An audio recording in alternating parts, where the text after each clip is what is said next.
It is the SMT Media Network back in a video here to discuss the association. We've got the Cavs back in their winning ways. After kind of being on a skid, losing a few games, and what I would say was probably their worst stretch of the season, just collectively as a team. I don't think they were playing good defensively, and I think offensively they're very sporadic, but, now playing against the Pistons here, kind of back to playing the way the Cavs have been kind of doing their thing throughout the season.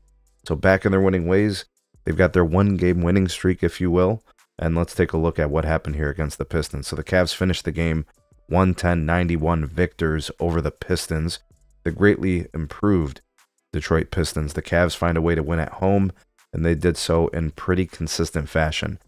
Basically, through the entirety of the game, quarter to quarter, the Cavs were holding their lead, and they just continue to build on it throughout the game.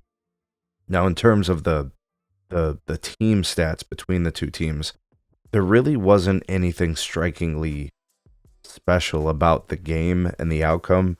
So the Cavs shot a little bit better than the Pistons.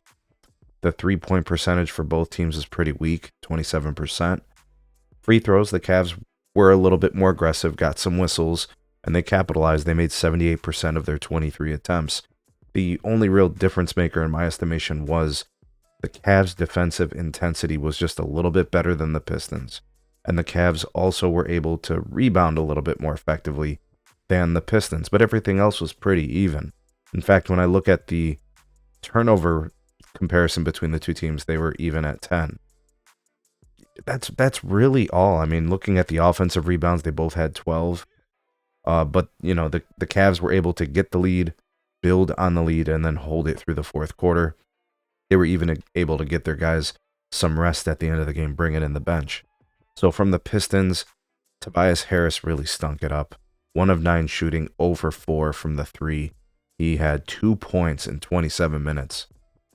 Their only shining, star, if you will, was Cade Cunningham. And even he was not that efficient. He was good from the line, 4 for 4, but he was 0 for 4 from 3. And he was 9 of 26 in 33 minutes of action.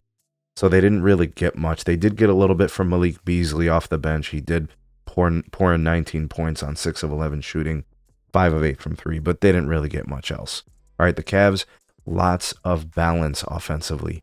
Evan Mobley, 11 points on 4 of 9 shooting. He was able to throw in 14 rebounds, 5 offensive.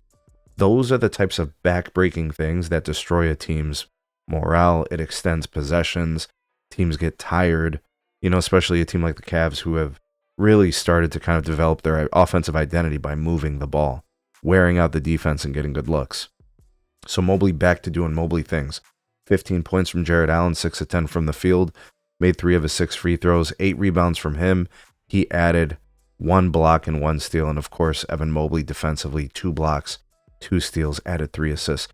Garland and Mitchell, lots of balance there, 22 points for Garland, 21 for Mitchell. Garland was 8 of 19 from the field, Mitchell 6 of 12. So he's been kind of quiet. He hasn't really been, having huge breakout games, and, he's had a couple of solid ones, but, this is a team concept for the Cavs, and they don't need Mitchell to drop 40 every night. They need him to be efficient. They need him doing good things with the ball. He had 6 assists. He threw in a steal. Max Strus gave you a little bit, 10 points, 4 of 9 shooting, 2 of 7 from 3. And then off the bench, the Ty Jerome show, 7 of 11 from the field, 1 of 3 from 3. He threw in 3 assists and a rebound, or 2 rebounds. So he's been really important to the Cavs with respect to helping out from the bench side. And usually when Ty Jerome plays well, we typically have a much easier time getting offense with the second line. So that's kind of the story of how it went. The Cavs back in their winning ways. I will tell you guys, watching the game, the one thing I will recommend that you look at with the Cavs is when the Cavs have defensive intensity, they get good outcomes. They usually win. When the defensive intensity just isn't there, or they're not playing, like in the last game against the Rockets, the rotations were poor. They were giving up putbacks and rim rolls and all that. That's where they start to get in trouble. The Cavs have to play well defensively. Offensively, I don't really see much of a problem. Guys like Garland and Mitchell can explode. guys like Mobley and Allen can support and give you buckets, I don't really see much of a problem there. And of course, the Cavs aren't necessarily healthy. There's a handful of guys that didn't play. Isaac Okoro hasn't played in several games. He came back and was re-injured. Karis LeVert, not active. He's injured. You know, there's important players. Dean Wade, right? It's hard to replace a guy like Dean Wade, who is a very good defender, can also help you with some shooting from outside, you know, and he's a big 6'9", 6 type, you know, of player. So they've got to get healthy. They've got to commit defensively. And I think they can rip off a bunch of games before the end of this first half of the season through the All-Star break. But again, like I said, they're going to have to keep the intensity up. And with respect to the Cavs, what do we have coming up for the Cavaliers? I think they've got a stretch of some games they can win. So they beat the Pistons. They then have the Jimmy Butler-less Heat. Jimmy's suspended. They then have the Hawks, which has kind of been a bugaboo for the Cavs. That's trouble, but the Cavs are hosting. Let's see if they can kind of get that underway. I don't think Luka's going to be back for the Mavericks versus Cavs. But then the Cavs are hosting the Celtics. And then they'll play the Pistons again on February 5th. And then they've got a stretch where they're playing like the Wizards and the Wolves and the Raptors and the Nets. There's a lot of winnable games there, right? So we'll continue to monitor the Cavs, look for their ability to lock it down defensively. If the Cavs don't play good defense, they can stay in games because they can score. But outscoring your opponent is risky business. You're much better off being able to get stops and then creating offense off of those stops. And that's important for the Cavs.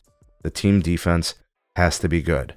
Otherwise, you know, you're playing down to the wire trying to outscore your opponents. But tell me what you guys think of the Cavs, their ability to bounce back. Quality win over the Pistons, a decent team. We'll see if they can continue that streak. Next up for the Cavs, they will be playing the Jimmy Butler-less Heat on Wednesday. And we'll see you guys back here for that video when we cover the outcome. Thanks for watching. Subscribe for more, and we'll see you all in the next video.